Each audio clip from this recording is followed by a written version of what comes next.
What's going on, Aces? Welcome back to the channel. I hope that you guys are having a wonderful Wednesday. So, Byron Scott is the newest person that is being sued. He is a former LA Lakers player and head coach.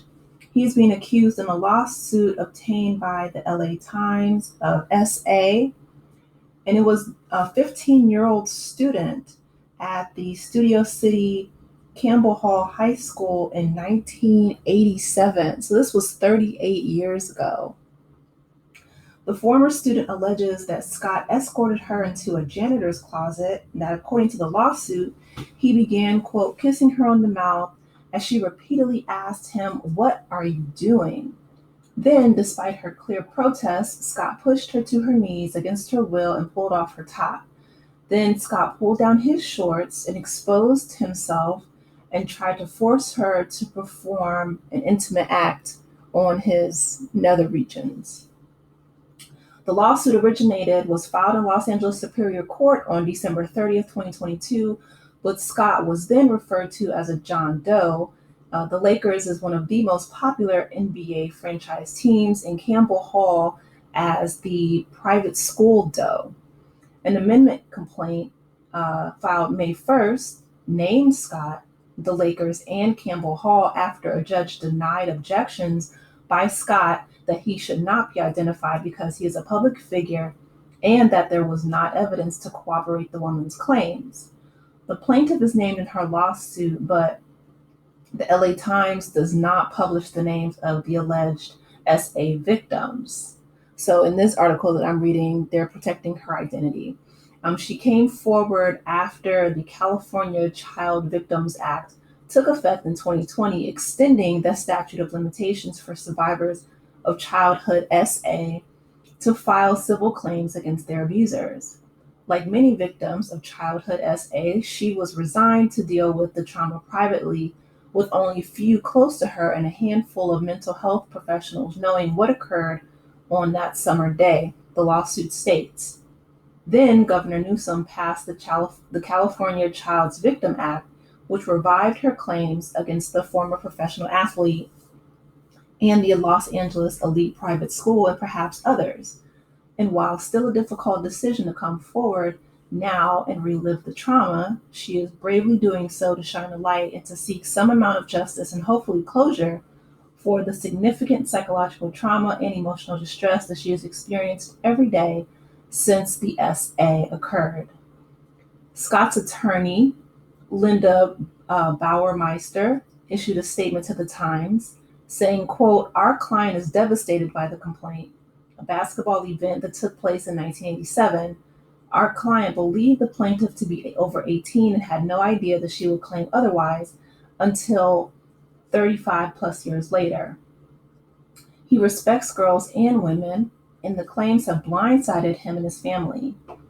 Scott was 26 when a handful of Lakers players and officials filmed an instructional training video in the Campbell Hall gym. According to the complaint, the alleged victim was left alone with adults during a break and struck up a conversation with Scott. They ate lunch together and she gave him a tour of the school facilities.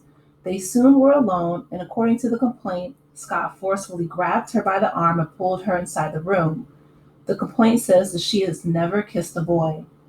The complaint blamed the school for creating the circumstances for the SA, saying Campbell Hall faculty and staff failed to take any steps or implement any safeguards to supervise or otherwise protect the plaintiff from anything that could and eventually would happen to her.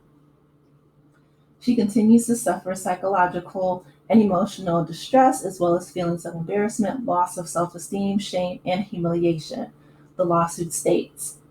Scott, who grew up in Los Angeles and attended Inglewood Morningside High School, began his fifth season with the Lakers, with whom he spent 11 of his 14 NBA seasons and won 3 championships in 1987. He went on to coach 5 NBA teams over 15 seasons, including the Lakers from 2014 to 2016. So he coached the Lakers for 2 years. Okay, so according to the Daily Mail, her name is Haley Dillon, and she filed a 20-page lawsuit And she is accusing Scott of S battery, SA, false imprisonment, and intentional infliction of emotional distress. So Dylan claims that she was 15 years old when this happened and he was 26 years old.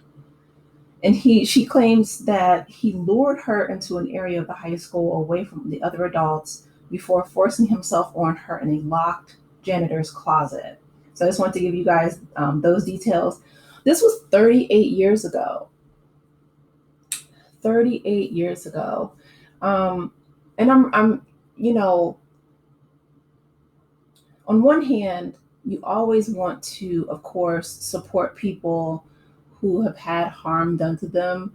Um, I'm always somebody who, advocates for people to do what they need to do to heal. On the other hand, I'm like, wow, this is something that happened 38 years ago. And but because of the law that, Gavin Newsom has put in place in California, in extending the statute of limitations, she feels that this is the perfect time to come forward. So I'm just reading a lot of mixed messages on social media, and I'm kind of, having mixed messages, or mixed feelings myself, I should say, because I understand that, 2024, 2025, a lot of these things, as Cat Williams said, this is the year of exposure. But on the other hand, we've had so many of these lawsuits come forth within this very short period of time, consequently surrounding the Diddy trial, right, which is currently going on. So because, his trial kicked off May 5th, and today is May 7th, so that was 2 days ago, we've had Smokey Robinson, of course, Diddy, and now we have Byron Scott. And Shannon Sharp, of course. I almost forgot about him, but Shannon Sharp. And so it's just been like this, domino effect. Um, I don't know. I mean, I know that Byron, um, he has gotten a lawyer. Like they said that they're devastated. He thought that she was of age. But the fact that this happened 38 years ago is just, I don't know if it's going to matter in the case. It has to go through, you know, the due process, right? Every accused is guaranteed, due process under the law, right, in the Constitution, and every accuser has um, has the opportunity to, have their day in court. So I will keep you guys posted on the details. Um, I'm going to reserve my judgment, or, just more of my opinions, I guess, until we get more facts about the case. Because, again, what, if anything, I've learned from, Diddy and other people, Shannon Sharp, et cetera, is not to make a conclusion too soon, right? Because what ends up happening is once the initial lawsuit is filed, because of the discovery process and, just the internet detective, shout out to all my internet sleuths out there. And, people have like hire private investigators. We just find out more details and more things that have occurred in the past.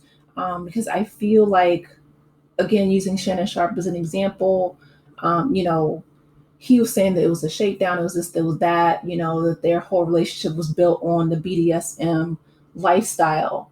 And, certain people have certain kinks. I don't want to kink shame anybody, if it is consensual, right? But what we found out later, or what I found out later, I can only speak for myself, is that Shannon ended up having 23, 24 plus other people, women, that he has harmed, physically, intimately. And so it's just like, okay, no, this is not a one-off situation. This is not a consensual, situation or relationship that you had with somebody who is, in their feelings or upset that you broke it off or whatever the case may be, right? Um, and so I learned a lot from just gaining more information.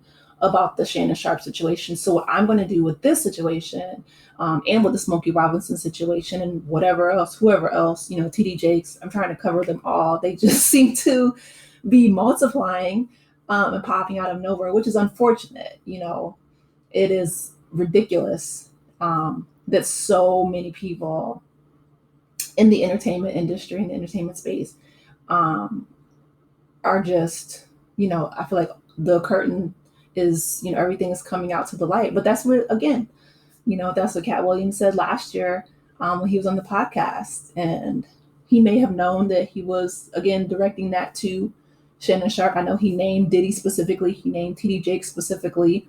He looked directly at Shannon. He didn't say his name, of course, because it's his platform. And I'm sure he was trying to be respectful. But he did, give him that warning about Jonathan Majors when he said, listen, you can be Kang the Conqueror, right? And he said that, a certain demographic of woman, right, can ruin your whole career in 2 weekends. So I don't know the demographic or, what this young woman is, but it just seems like the dynamics of this situation, is troublesome. It's upsetting, but the fact that this happened 38 years ago, it's like, wow, but there were people coming out, in Bill Cosby's situation, decades earlier, and he was prosecuted for that. So the law is the law. And since Gavin Newsom has extended the statute of limitations in California, then this young woman has a case and she has filed a lawsuit. Anybody can file a lawsuit. Now we're just going to wait for the discovery process. And if they decide to go to trial, the jury process and all the details to come out. But again, I will keep you guys posted on this newest allegation, because it is an allegation. Everybody's innocent until proven guilty. But I will keep you posted on Byron Scott. Let me know your thoughts in the comment section below. Please be sure to like the video, subscribe to the channel, and I will talk with you in the next one. Take care, Aces. Bye.